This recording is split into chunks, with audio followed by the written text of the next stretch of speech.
Baik, Shalom. Saya mengajak kita semua hari ini untuk bersama-sama belajar firman Tuhan di bawah tema Yesus Kristus, Sang Alfa dan Omega. Ya, Yesus Kristus Sang Alfa dan Omega, makna dan relevansinya bagi kita saat ini.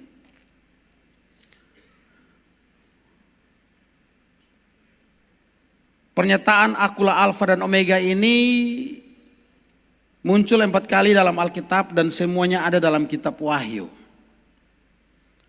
Ya, kita akan lihat yang pertama Wahyu pasal 1 ayat yang ke-8. Aku adalah Alfa dan Omega, firman Tuhan Allah, yang ada dan yang sudah ada dan yang akan datang, yang maha kuasa. Kemudian yang kedua Wahyu 21 ayat 6. Firman-Nya lagi kepadaku, semuanya telah terjadi. Aku adalah Alfa dan Omega, yang awal dan yang akhir. Orang yang haus akan kuberi minum dengan cuma-cuma dari mata air. Yang ketiga Wahyu 22 ayat 13. Aku adalah Alfa dan Omega, yang pertama dan yang terkemudian, yang awal dan yang akhir. Dan yang terakhir Wahyu pasal 1 ayat 17. Ketika aku melihat Dia, tersungkurlah aku di depan kakinya sama seperti orang yang mati. Ia meletakkan tangan kanannya di atasku, lalu berkata, jangan takut, aku adalah yang awal dan yang akhir. Inilah 4 ayat yang dalam kitab Wahyu muncul ungkapan atau frasa Alfa dan Omega ini. Nah, ungkapan ini, Alfa dan Omega ini merujuk pada siapa? Kalau kita perhatikan, Alfa dan Omega ini merujuk pada yang pertama Allah Bapa.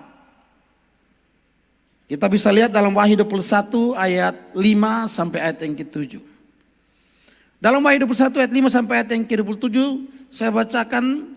Ia yang duduk di atas tahta itu berkata, lihatlah aku menjadikan segala sesuatu baru, dan firman-Nya tuliskanlah, karena segala perkataan ini adalah tepat dan benar.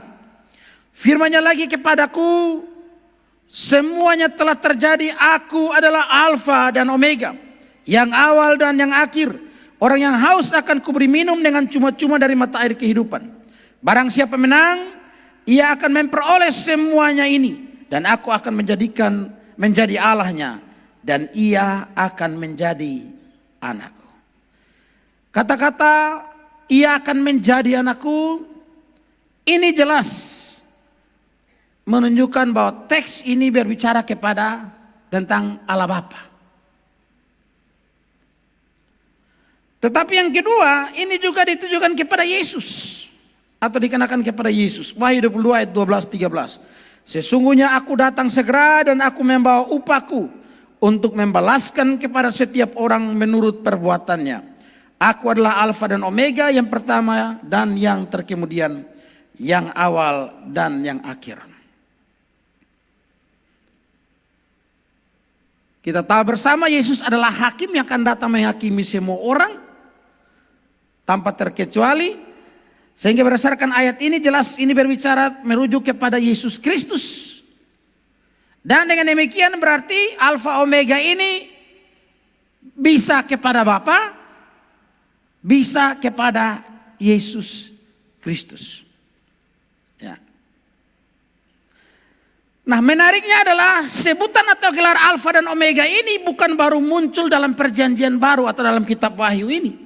Tapi ternyata jauh sebelum itu sudah muncul dalam perjanjian lama, yang dikenakan atau merujuk kepada Tuhan atau YHWH atau Yahweh. Yesaya 44 ayat 6. Beginilah firman Tuhan, Raja dan Penebus Israel, Tuhan semesta alam. Akulah yang terdahulu dan akulah yang terkemudian. Tidak ada Allah selain daripadaku. Kemudian Yesaya 44 ayat 6 saya coba bacakan dalam versi bahasa Indonesia masa kini. Inilah kata Tuhan yang Maha Kuasa, Raja dan Pelindung Israel. Akulah Allah yang Maha Esa, yang pertama dan yang terakhir. Yang pertama dan terakhir bahasa Yunaninya Alfa, Omega.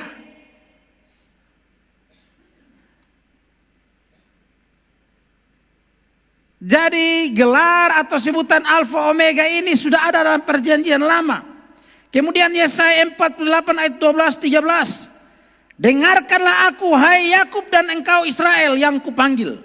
Akulah yang tetap sama. Akulah yang terdahulu. Akulah juga yang terkemudian. Tanganku juga meletakkan dasar bumi dan tangan kananku membentangkan langit. Jadi ternyata dalam perjanjian lama Yahweh atau Yahweh ini juga menyatakan diri sebagai Alfa Omega. Ya. Kalau demikian, apa arti dan makna dari Alfa dan Omega ini? Dalam konteks perjanjian baru, ketika ini merujuk pada Yesus Kristus, di mana Yesus katakan dia adalah Alfa dan Omega, maka makna yang pertama yang perlu kita ketahui pada pagi hari ini adalah ini berarti Yesus adalah Yahweh. Ini berarti Yesus adalah Yahweh dalam perjanjian lama tadi.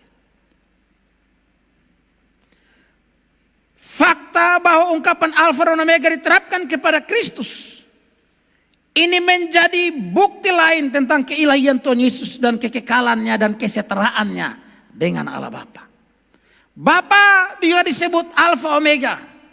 Yesus Alfa dan Omega. Dalam perjanjian lama, Yahweh Alfa Omega. Yesus menyatakan diri sebagai Alfa dan Omega. Ini berarti Yesus adalah Tuhan atau Yahweh itu sendiri.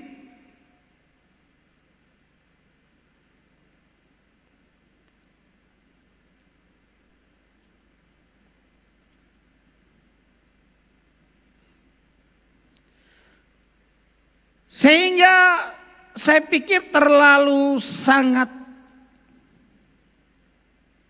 aneh kalau kemudian ada banyak orang yang melihat pernyataan-pernyataan yang begitu gamblang ini tapi masih meragukan tentang keilahian Yesus Kristus. Kalau dia tidak setuju, harusnya dia menyatakan Yesus gila atau Yesus kurang ajar. Mengapa dia harus katakan seperti itu? Karena Yesus berani dengan begitu lantang berkata, akulah Alfa dan Omega. Yang mana pernyataan ini hanya keluar dari mulut Yahweh di dalam perjanjian lama. Sehingga kalau memang dia tidak setuju dengan keilahian Yesus, dia harusnya berkesimpulan Yesus orang gila dan orang kurang ajar. Tapi saya belum pernah dengar dari mulut orang-orang seperti ini bahwa Yesus orang gila dan orang kurang ajar. Mereka yang tidak mengakui keilahian Yesus ini.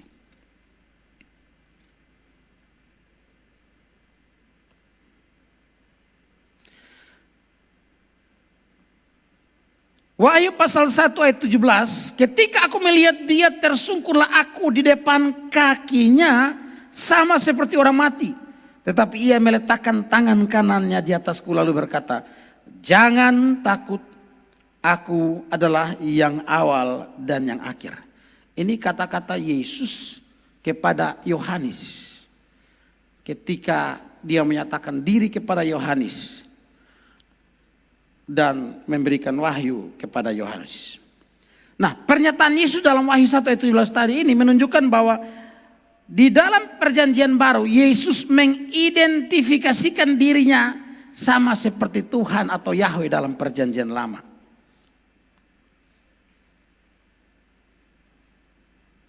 Mengapa? Karena Yesus menyatakan dirinya sederajat, setara dengan Yahweh.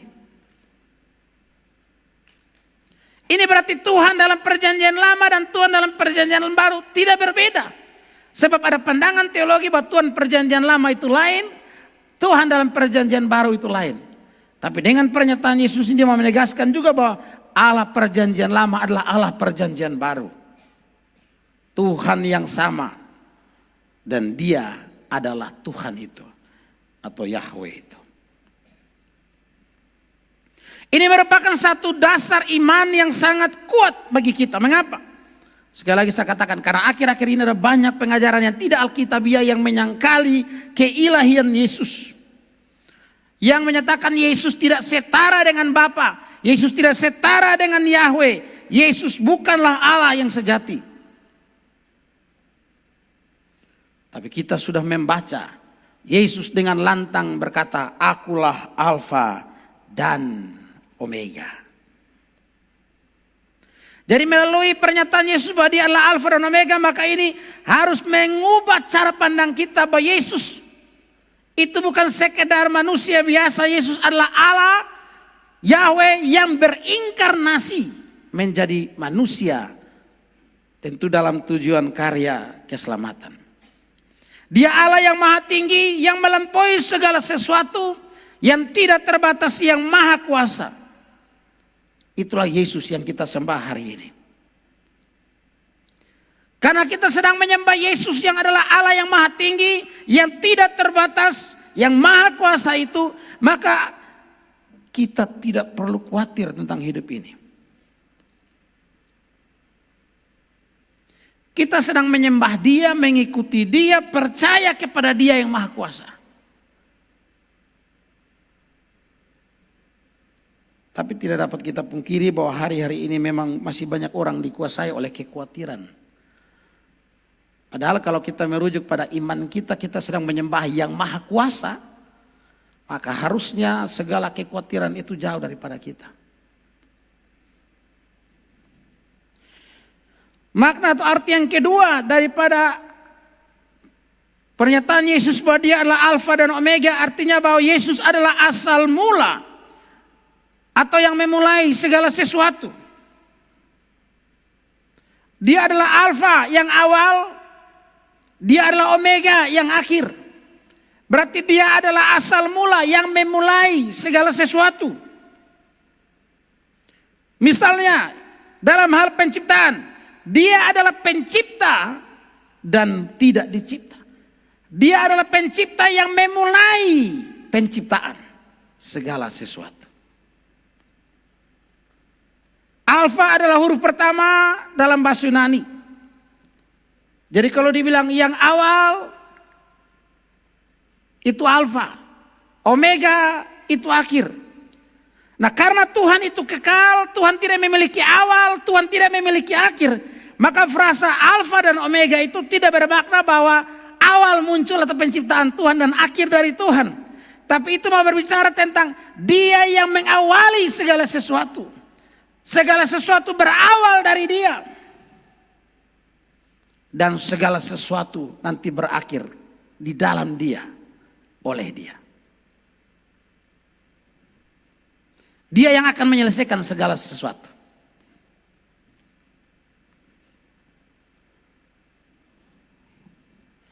Saya kutip dari The Complete Word Study Dictionary Perjanjian Baru. Dia bilang begini.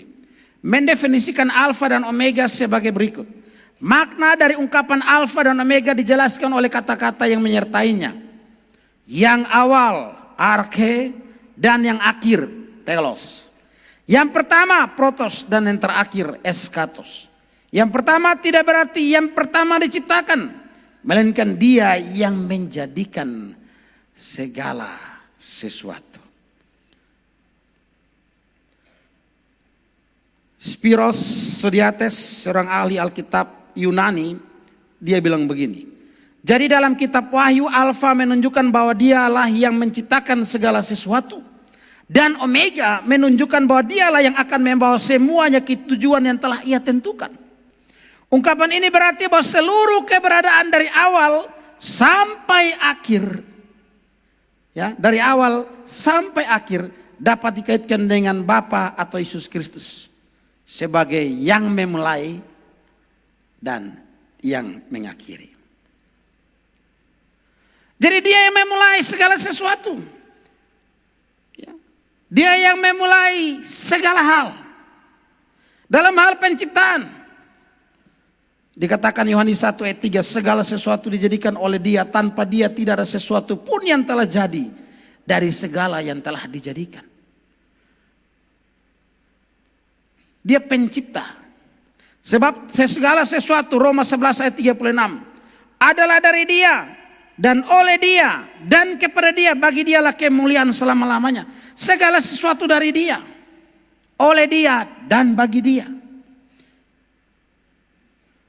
Wahyu 3 ayat 14. Dan tuliskanlah kepada malaikat jemaat di Laodikia, inilah firman dari Amin, saksi yang setia dan benar, permulaan dari ciptaan Allah. Yesus tidak diciptakan. Dia tidak mempunyai permulaan. Tetapi segala sesuatu di luar Tuhan, segala sesuatu selain Tuhan, itu memiliki titik awal, yaitu dicipta oleh Tuhan, baru kemudian menjadi ada. Jadi ketika dia berkata akulah Alfa dan Omega, ini menunjukkan bahwa dia adalah pencipta, dia yang mengawali membuat segala sesuatu menjadi ada. Jadi segala sesuatu dimulai dari dia dan tidak bisa tidak. Tanpa dia tidak ada segala sesuatu.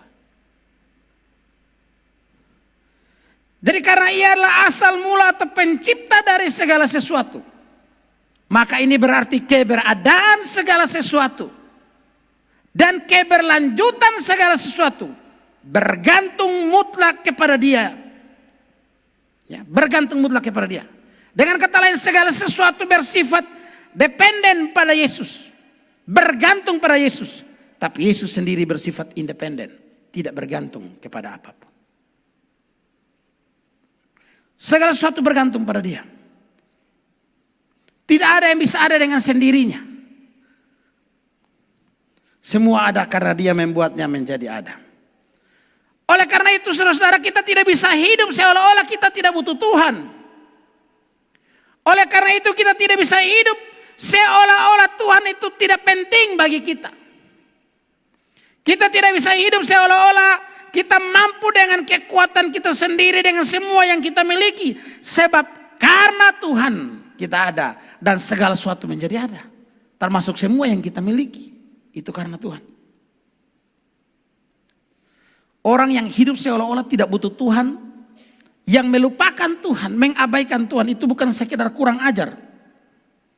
Tapi itu saya kategorikan itu sudah kurang ajar pun tingkat dewa.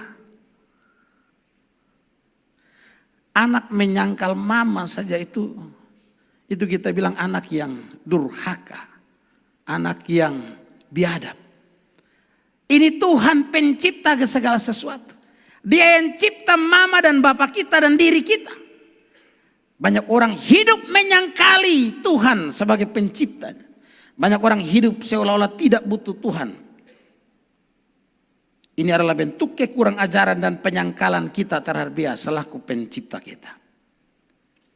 Karena itu sadar bahwa Dia sebagai Alfa dan Omega, berarti Dia yang adalah awal.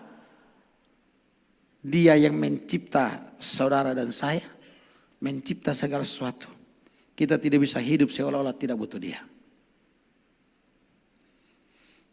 Misalnya yang kedua dalam hal penebusan. Dia sebagai Alfa dan Omega. Apa maknanya? Itu berarti Dia adalah inisiator. Dia yang mengawali penebusan itu.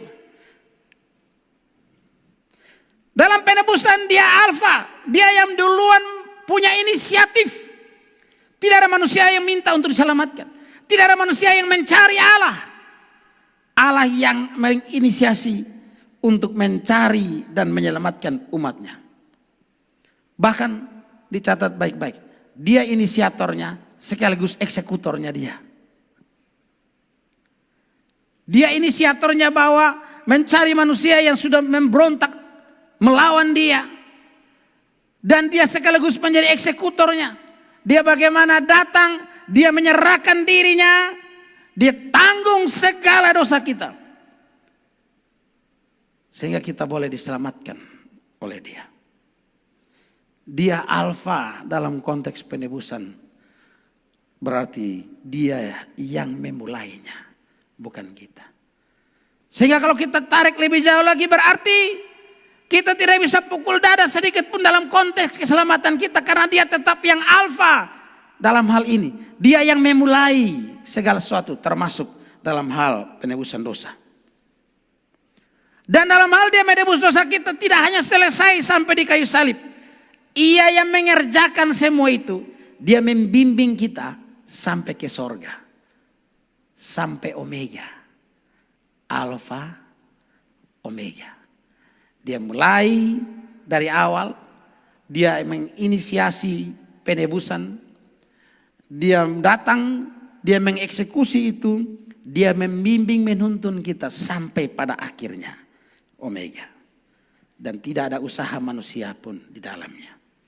Makanya tidak heran kalau kemudian Yohanes berkata dalam Yohanes 15 ayat 16. Bukan kamu yang pilih aku yang pilih kamu. Karena memang inisiatornya adalah dia sendiri. Dalam hal iman, dia adalah pencipta dan penyempurna iman. Iman kita yang kita miliki, Allah yang mencipta, Allah yang memberikan, dia yang menyempurnakan itu. Dia yang memulainya. Dan dia yang meneruskannya sampai selesai. Ibrani pasal 12 ayat 2. Marilah kita melakukannya dengan mata tertuju kepada Yesus. Yang memimpin kita dalam iman. Dan yang membawa iman itu kepada kesempurnaan. Yang dengan mengabaikan kehinaan tekun memikul salib. Ganti sukacita. Yang disediakan bagi dia yang sekarang duduk di sebelah kanan tahta Allah. Jadi saudara-saudara, dia yang awal dan akhir dalam segala aspek. Tadi saya bicara soal misalnya penciptaan, penebusan atau dalam hal iman. Dalam segala hal dia adalah Alfa dan Omega. Dia adalah yang awal dan yang akhir.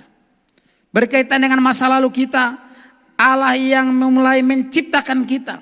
Dari yang tidak ada menjadi ada. Dari debu menjadi gambar dan rupa Allah, menjadi manusia seperti ini. Dalam masa kini Allah menebus kita sehingga kita sepenuhnya menjadi milik dia. Dia berhak atas kita. Kemudian dia terus menuntun kita berjalan bersama dia. Melayani dia sampai akhir. Dan masa depan kita, dia membawa kita sampai ke surga yang mulia. Dia pengharapan dalam kepastian. Jadi dia adalah pencipta. Yang menciptakan kita, dia penebus. Dan dia yang membawa kita sampai akhir di surga nanti. Dia Alfa, dia Omega. Nah, kalau dia pencipta yang membuat kita menjadi ada. Dalam perjalanan waktu kita jatuh, dia menebus. Kemudian sesudah kita ditebus, kita masih berjalan dalam waktu yang kita bisa saja jatuh bangun. Dia menuntun kita dengan pasti sampai ke surga. Maka apalagi yang kita perlu khawatirkan dalam hidup kita. Dia Alfa dan Omega. Apa yang perlu kita khawatirkan? Tidak ada yang perlu kita khawatirkan. Karena dalam keselamatan dia yang mulai. Dia yang menuntun. Dia yang menyelesaikan sampai akhir.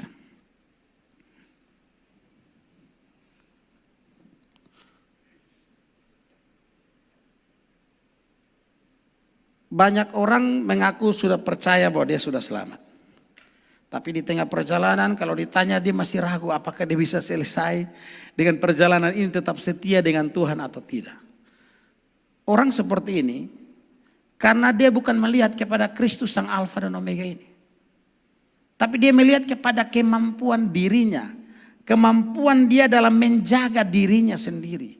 Kemampuan dirinya dalam mempertahankan kebenaran dan kekudusan dirinya. Dan ini tidak mungkin. Kalau Allah itu, dia selesai menebus kita. Lalu dia membiarkan kita berjuang sendiri, bergumul di dunia ini. Tidak ada orang yang bisa sampai ke sana. Tidak ada. Maka kita bersyukur bahwa dia bukan saja menebus kita. Tapi dia menuntun kita sampai akhir, sampai Omega. Sampai selesai.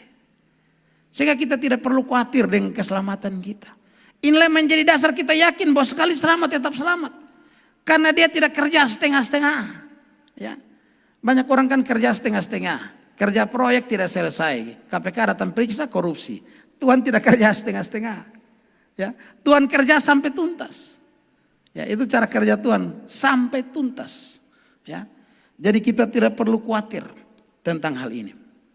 Kristus sebagai Alfa dan Omega itu bisa kita maknai atau pahami dalam banyak hal. Kalau tadi dia pencipta, penyempurna iman kita, menandakan bahwa dia memulai, dia meneruskan sampai akhir. Kita juga bisa lihat bahwa dia sebagai Alfa dan Omega, dia adalah totalitas inti dari substansi kitab suci. Baik itu dari hukum Taurat maupun Injil. Dari awal hukum itu sampai pada akhirnya itu berbicara tentang dia, Alfa dan Omega. Dia adalah penggenapan akhir dari hukum Taurat. Ya. Omeganya hukum Taurat itu Yesus Kristus. Klimaksnya itu Yesus Kristus. Ya. Dia adalah pokok bahasan awal dari Injil kasih karunia melalui iman dan bukan melalui perbuatan. Dia, Yesus itu, ditemukan dalam ayat pertama dari kitab Kejadian dan ayat terakhir dari kitab Wahyu. Karena berbicara tentang pada mulanya Allah menciptakan langit dan bumi. Ketika kita sudah pahami bahwa Yahweh menyatakan diri sebagai Alfa Omega. Maka ini berarti, dan Yesus menyatakan diri sebagai Alfa dan Omega. Berarti dalam ayat pertama dari kitab Kejadian itu. Allah Tritunggal yang kudus, Yesus ada di sana. Menciptakan langit dan di bumi. Dia yang pertama dan terakhir dalam segala karya keselamatan. Dari pembenaran di hadapan Allah sampai pengudusan akhir kita nanti. Sehingga kita tidak perlu khawatir akan semua itu. Ya, kita tidak perlu takut.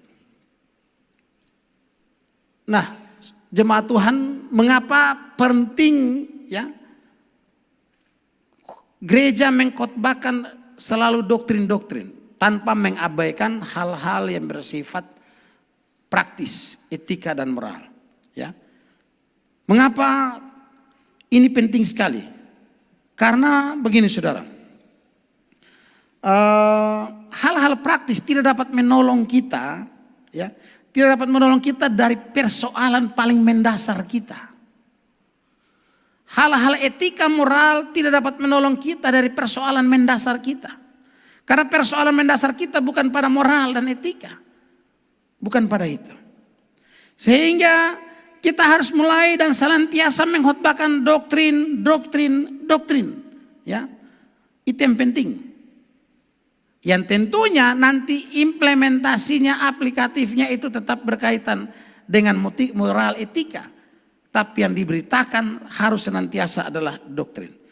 Dan gereja dibangun di atas itu. Ya, gereja bukan dibangun di atas nasihat orang-orang bijak. Ya. Para filsuf-filsuf saja yang menasihati, tidak. Gereja dibangun di atas doktrin. Ya. Kita hanya bisa mengenal diri kita kalau kita mengenal Allah. Dan karena itulah saya pernah sampaikan, Johannes Calvin bilang Allah itu menjadi cermin bagi kita. Jadi kalau kita mau datang gereja pasti semua pakai cermin tadi pagi. Kalau ada yang lupa pakai cermin saya khawatir. Alisnya harus di atas, dia taruh di bawah. Maka kita pakai cermin untuk memperbaiki dan menata diri kita dengan baik, bukan? Nah, Calvin bilang ini Allah itu menjadi cermin kita. Ya. Menjadi cermin bagi kita. Kita bisa mengenal dengan baik siapa diri kita, kenal Tuhan kita. Ya. Ternyata kita pendosa besar, dari mana kita tahu? Dari Tuhan kita. Ya. Melihat Dia yang Maha Kudus. Jadi kita bisa kenal seperti itu. Maka untuk bisa memperbaiki hidup kita ini memang harus dimulai dari Allah. Bukan dimulai dari diri kita. Ya. Sehingga saya kira memang perlu belajar tentang hal ini. Termasuk hari ini kita belajar tentang hal Yesus sebagai Alfa dan Omega. Konteks di mana Yohanes menerima ini, wahyu ini, itu penganiayaan hebat sedang dialami oleh orang Kristen pada masa itu. Ya, penganiayaan hebat sedang dialami oleh orang Kristen. Ada kaisar-kaisar dalam sejarah Roma yang cukup kejam, tapi yang lebih kejam dari Nero itu Kaisar Domitius. Ya, itu kaisar yang sangat kejam, paling kejam.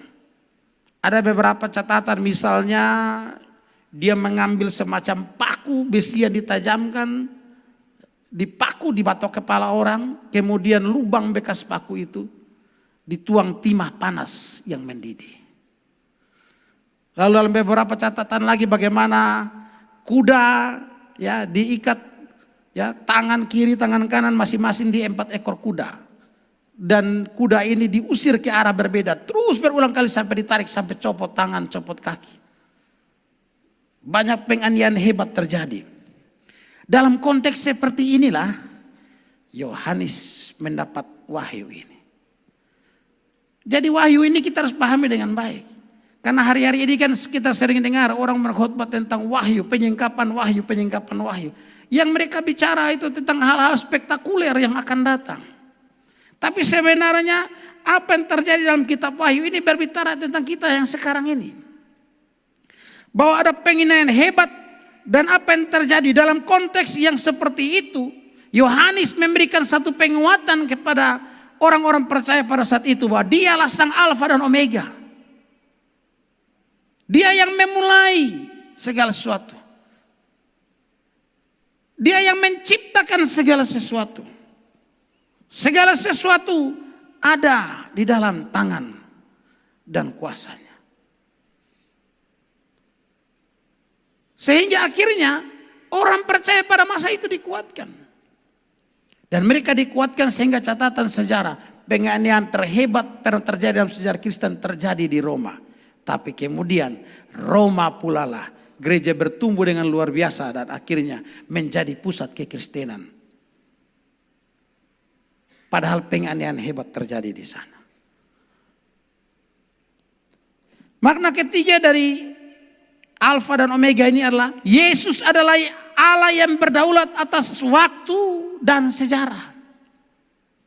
Allah yang berdaulat atas waktu dan sejarah. Dia adalah Alfa dan Omega, berarti dia yang memegang kendali atas segala sesuatu. Dari awal sampai akhir. Kristus yang awal dan akhir artinya dia yang melintasi ruang dan waktu. Dia yang sama ada di dalam ruang dan waktu. Dia mengontrol waktu. Dia mengendalikan waktu. Dia yang mencipta dan memulai waktu dan sejarah. Dia yang memimpin dan mengontrol waktu dan sejarah. Dia yang akhirnya akan mengakhiri waktu dan sejarah. Sejarah setiap orang atau individu. Sejarah setiap bangsa, setiap suku, setiap negara. Sejarah apa saja ada di dalam kontrolnya Tuhan. Dia yang mencipta semua sejarah itu. Dia akan mengakhiri semua sejarah itu.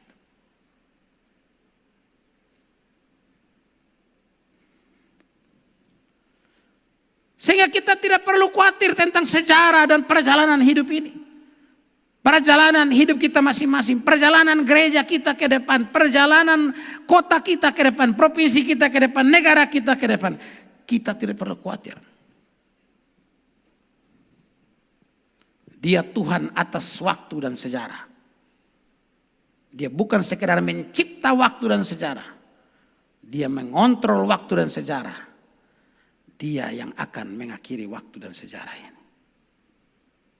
Kalau kita membaca beberapa kisah dalam Alkitab, kita bisa menemukan siapa sangka bahwa kemudian Yusuf akhirnya menjadi seorang pemimpin besar di Mesir.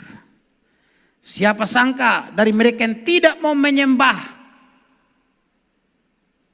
kepada dewa-dewa Baal atau dewa-dewa dari kerajaan Babel, kepada kaisar, tapi justru Daniel dan kawan-kawan diangkat menjadi orang pejabat-pejabat tinggi di Babel sana.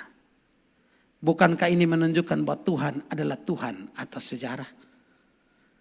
Bukankah ini menunjukkan bahwa Tuhan yang mengontrol sejarah ini? Tuhan yang mengangkat para pembesar-pembesar, pemimpin-pemimpin. Tuhan juga yang menurunkannya. Tuhan yang meneguhkan satu bangsa dengan pemimpin-pemimpinnya. Tuhan juga yang meruntuhkan satu bangsa dengan para pemimpin-pemimpinnya. Dia Tuhan atas sejarah. Sehingga kita tidak perlu khawatir. Tadi dalam doa syafaat sudah didoakan. Tanggal 27 kita masuk dalam pilkada serentak seluruh Indonesia. Kita sudah melewati pemilu, pemilihan presiden dan legislatif. Dan saya yakin dalam ruangan ini beda-beda pilihan. Ada yang saling tahu, ada yang tidak. Dalam menghadapi pemilu atau pilkada yang akan kita hadapi tanggal 27, masing-masing sudah pilihan tersendiri. Ada yang memilih dengan biasa-biasa saja, dalam pengertian saat pemilihan dia sudah mau pilih siapa dia coblos. Tapi ada yang sungguh-sungguh berdoa. Berdoa supaya paketnya dia, calonnya dia menang. Sambil berdoa dia berusaha mempengaruhi orang di mana-mana. Dia berjuang dengan berbagai cara. Ini saya pun paket yang paling baik begini-begini. Perdebatan terjadi mau di medsos, ketemu langsung berdebat. Ada yang berkelahi juga ada. Tapi menariknya ada yang berdoa sungguh-sungguh dan kita lihat suka tidak suka. Prabowo Gibran yang jadi presiden sekarang dan wakil presiden. Lalu yang berdoa tadi untuk paket yang lain dia pasti berpikir, Tuhan bagaimana kok bisa begini? Kenapa engkau biarkan? Bukan Tuhan membiarkan. Tapi dia yang mengangkat dan meneguhkan. Dia juga yang meruntuhkan, merobohkan. Dia Tuhan atas sejarah. Jadi bangsa ini siapapun pemimpinnya dia sudah atur. Itu ada dalam kendali penuhnya Allah yang berdaulat ini. Demikian juga nanti tanggal 27 kita boleh punya pilihan beda-beda untuk provinsi dan kota kita. Silakan, itu hak yang dijamin undang-undang. Ya, hak yang dijamin undang-undang. Tapi ingat, kalau siapa terpilih tidak usah kita berlebihan kecewa sampai mau minum racun tikus. Tidak usah. Orang beriman melihat bahwa apapun yang terjadi keputusannya, siapa yang terpilih nanti itu ada di dalam kontrol. Dia Alfa dan Omega itu. Itu ada dalam kendali dia sang Alfa dan Omega.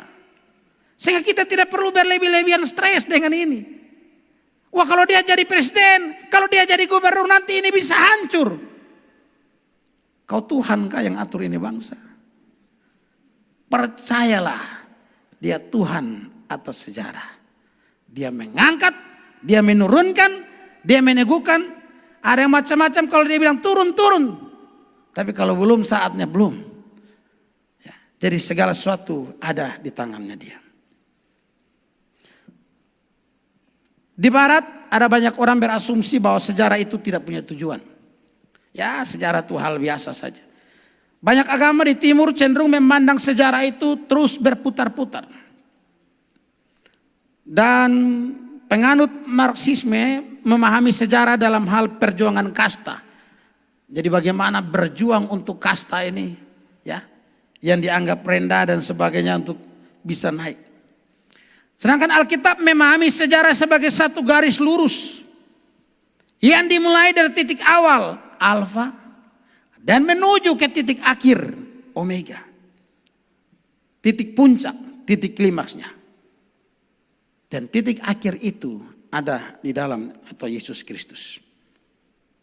Jadi sekali lagi ini berarti Alfa dan Omega berarti menegaskan bahwa Tuhan adalah Tuhan yang berdaulat mutlak atas sejarah, atas waktu. Dia mengatur segala sesuatu. Termasuk pemimpin negara ini. Oleh karena itulah sejarah universal akan mencapai klimaksnya di dalam Yesus Kristus. Ia adalah konsumasi, puncak, akhir dari seluruh sejarah dunia ini. Seluruh sejarah manusia. Sejarah dunia dikontrol dan dikuasai oleh Yesus sendiri. Dikendalikan oleh Yesus sendiri. Termasuk sejarah tiap-tiap kita pribadi. Sehingga mungkin kita tidak pernah berpikir dan merencanakan harus akan seperti ini. Kita punya rencana yang berbeda.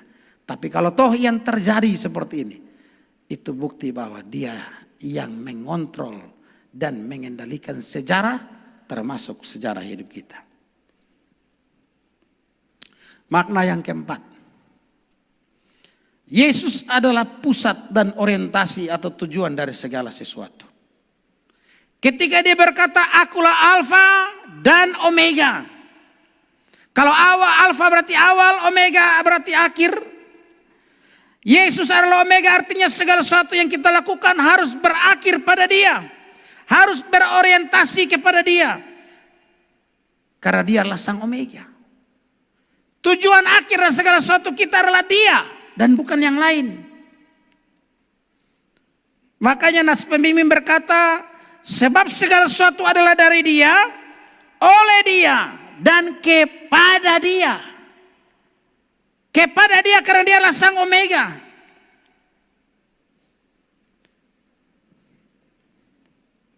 Segala sesuatu yang Tuhan kerjakan, yang Tuhan buat adalah untuk kemuliaannya dia. Sehingga kita harus ingat ini. Itulah makanya dikatakan akulah Alfa dan Omega. Juga berarti kita harus mengembalikan segala sesuatu kepada Dia. Segala sesuatu berorientasi, bertujuan, puncak atau klimaksnya pada Yesus Kristus. Kalau demikian pertanyaan reflektifnya bagi kita adalah, apakah yang menjadi tujuan hidup kita? Apakah yang menjadi tujuan dari segala hal yang kita lakukan? Apa yang menjadi tujuan dari segala hal yang kita miliki?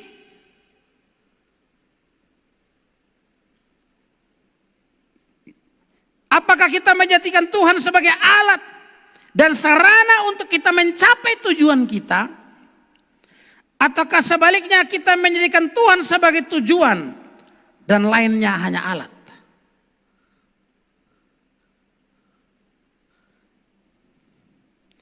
Dari luar kedua hal ini ya, terlihat sepertinya sama. Pelayanan bisa sama-sama lakukan. Lakukan dengan rajin, lakukan dengan giat. Tapi dengan latar belakang tujuan dan motivasi yang berbeda.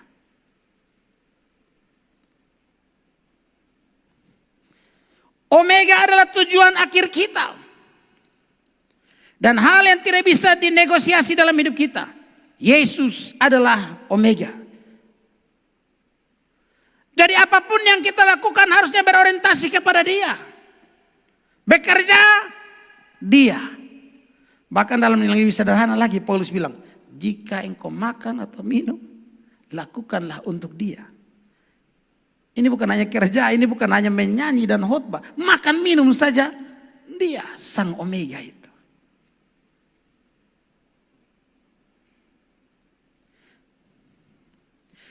Saya kira kita harus jujur saat ini. Bahwa mungkin kita pernah menjadikan Tuhan sebagai alat untuk mencapai tujuan kita.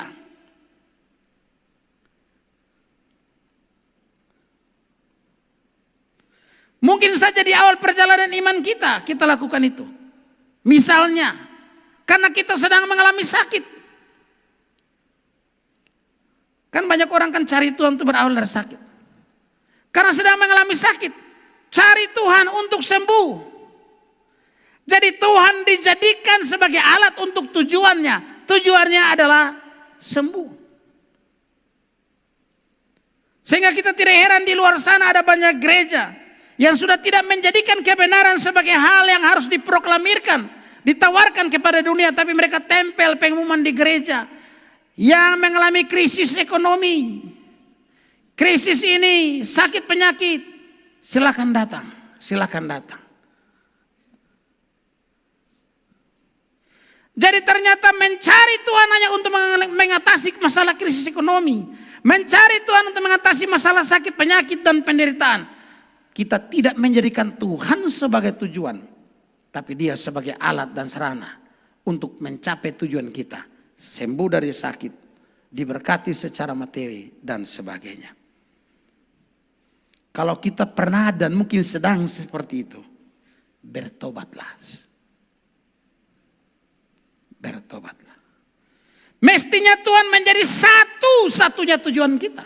Sembuhkah tidak sembuh, sehat tidak sehat, ya, diberkati secara materi atau tidak diberkati, Tuhan harus tetap menjadi tujuan kita, bukan yang lain.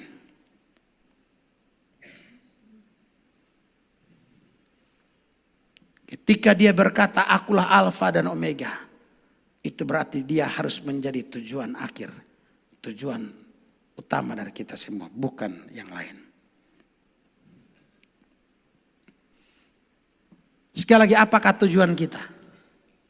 Kita datang nih untuk apa? Termasuk datang sini pagi ini. Untuk apa? Apakah kita melakukan semua ini untuk Tuhan atau untuk diri kita? Apakah kita memberi persembahan karena cinta kepada Tuhan? Atau karena apa? Karena di luar sana orang dimotivasi, berilah maka kamu akan menerima berlipat kali ganda. Sehingga motivasi memberi bukan Tuhan, tapi uang. Kalau saya kasih 10 juta, dapat 100 juta. Tujuan sudah bukan Tuhan.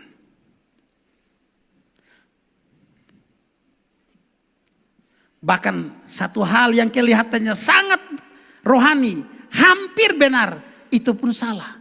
Yaitu apa? Apa tujuan mengikut Yesus? Supaya masuk surga atau apa? Kalau surga menjadi tujuan utama, bukan Yesusnya, salah juga. Harus Yesus. Maka Yesus ada di surga, kau di surga. Tapi bukan surganya, sudah peduli Yesusnya. Salah. Yesus yang utama dari segala sesuatu. Dia menjadi tujuan dari segala sesuatu, dari segala hidup kita, bukan yang lain. Jadi kalau hari ini kita masih menemukan ada tujuan yang lain selain Allah, dengar baik-baik, selain Yesus, itu berarti semua yang lain itu adalah berhala bagi kita. Saya ulangi, kalau hari ini kita masih menemukan ada tujuan-tujuan yang lain, bukan Kristus, maka itu berarti yang lain sudah menjadi berhala bagi dirimu. Karena engkau menjadikan yang lain itu sebagai tujuan utama, bukan Kristus.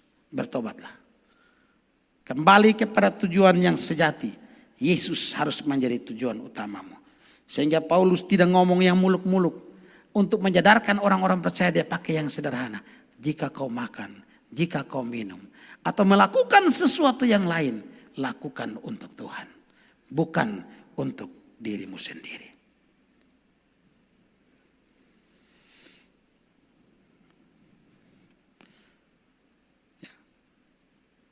Kenapa kita tidak boleh menjadikan penderitaan, bebas dari penderitaan sebagai tujuan? Sederhana saja. Selain bahwa memang dia harus menjadi tujuan utama. Tapi karena terkadang penderitaan adalah cara Tuhan. Cara yang dipakai Tuhan untuk membentuk kita, untuk mengarahkan kita kepada dia. Bukan melalui mujizat dan lain sebagainya. Katekismus singkat Westminster dia bilang begini. Apakah tujuan akhir manusia? Tujuan akhir manusia adalah memuliakan Allah dan menikmati Dia selama-lamanya. Jadi tujuan kita apa? Mau memuliakan Allah dan menikmati Dia selama-lamanya. Memuliakan Allah dan menikmati Dia selama-lamanya di mana? Pasti tempatnya di sorga. Jadi bukan sorga tujuannya. Memuliakan Allah, menikmati Allah dengan segala berkat-berkat rohaninya. Itu tujuan utama kita. Bukan yang lain.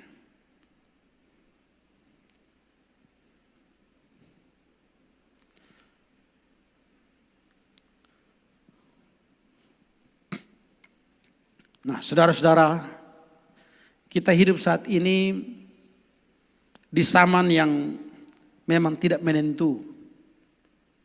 Kita hidup di tengah situasi dunia saat ini yang lagi berada di berbagai ancaman. Ya, ancaman ketidakstabilan politik, ekonomi, kesehatan, dan lain sebagainya. Dalam situasi seperti ini banyak orang karena terlalu takut. Sampai saya pernah ketemu langsung waktu saya jalan-jalan ke pasar Oebobo. Ada orang menggunakan mikrofon keliling di pasar. Ayo timbun makanan, timbun makanan. Karena Rusia serang Ukraina, tidak lama lagi perang nuklir. Dunia akan kelaparan. Ayo timbun makanan. Ini saya ketemu di pasar Oebobo di Kupang. Lihat langsung, dengar langsung, bukan dengar dari orang. Saya lihatin betul muka ini, saya kenal ini orang ini. Saya bilang aja memang kita perlu berhikmat, ya, tetapi juga jangan terlalu dihantui berlebih-lebihan oleh rasa takut akan hari esok. Dia Alfa dan Omega. Dia mengendalikan waktu dan sejarah. Segala ada di dalam tangan Dia. Sehingga tidak heran, tadi saya katakan, kalau jemaat di Roma yang mengalami penganiayaan begitu hebat, memandang kepada Sang Alfa dan Omega ini, akhirnya iman mereka dikuatkan. Sehingga begitu hebatnya penderitaan tidak mengalahkan iman mereka. Mati dengan iman. Sampai-sampai ada tulisan pernyataan bilang begini. Darah para martir adalah benih bagi gereja. Kata-kata ini muncul pada saat konteks itu. Jadi mereka tahu bahwa darah mereka ini benih bagi gereja. Ya, benih bagi gereja. Saya kira inilah orang yang bisa memahami penderitaan dengan tepat. Dalam kacamatanya Allah, kacamatanya Kristus. Sebagai sang Alfa dan Omega. Karena di balik penganiayaan hebat itu, dia sedang mengatur sejarah ini menuju tujuannya. Sehingga akhirnya sejarah mencatat Roma menjadi kota yang akhirnya dari penguasa sampai bawahan-bawahan masyarakat biasa banyak yang menjadi pemeluk agama Kristen.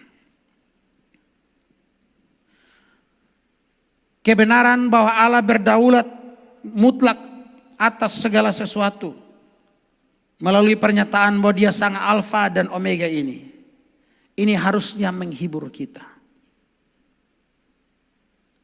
Ini harusnya menguatkan kita saat ini.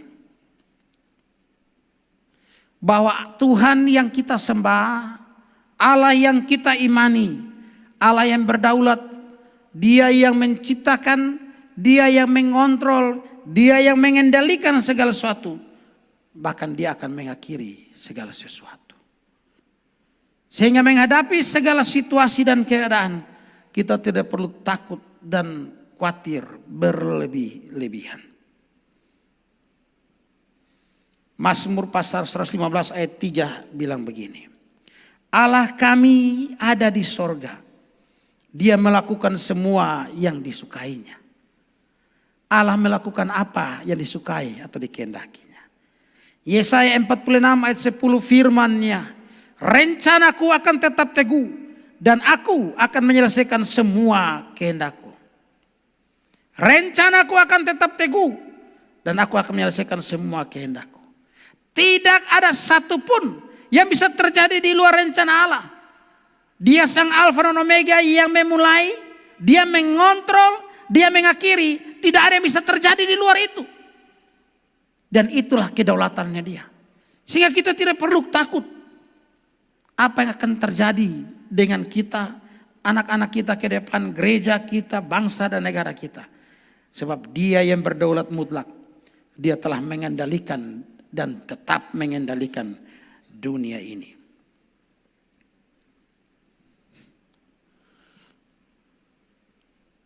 Saudara, Yesus sang Alfa dan Omega. Segala sesuatu bukan hanya ada di dalam Dia.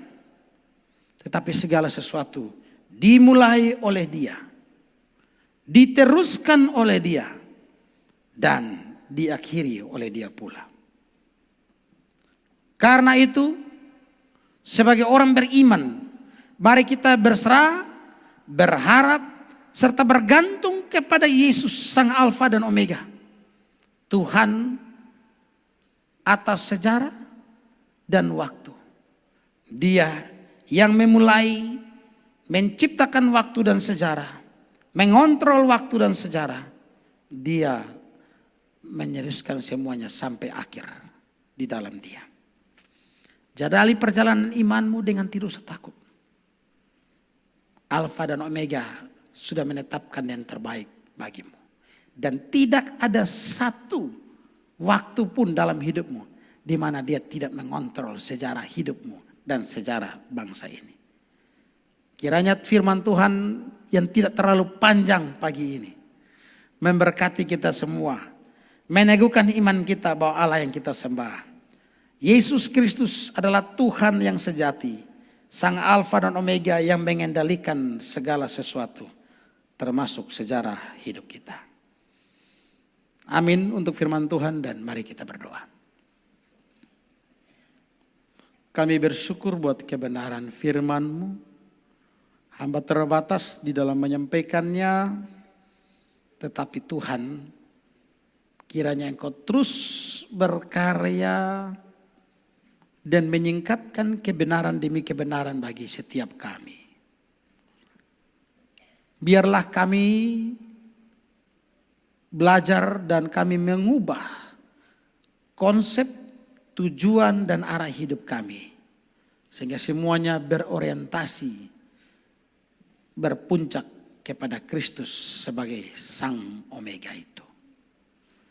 Biarlah kami menjalani perjalanan iman Di tengah-tengah dunia dalam ketidakpastian ini, yang penuh dengan berbagai persoalan ini, dengan satu keyakinan yang pasti, Sang Alfa dan Omega, Tuhan atas waktu dan sejarah, memulai sejarah, mengontrol sejarah, dan akan mengakhiri sejarah di dalam Yesus Kristus. Biarlah kami semua dikuatkan oleh firman Tuhan dan boleh pulang dengan diberkati oleh kebenaran firman-Mu. Jika ada hal-hal yang tidak berkenan, ampunilah kami. Dan biarlah segala pujian, hormat, kemuliaan kami kembalikan kepada Allah yang patut menerima itu. Amin.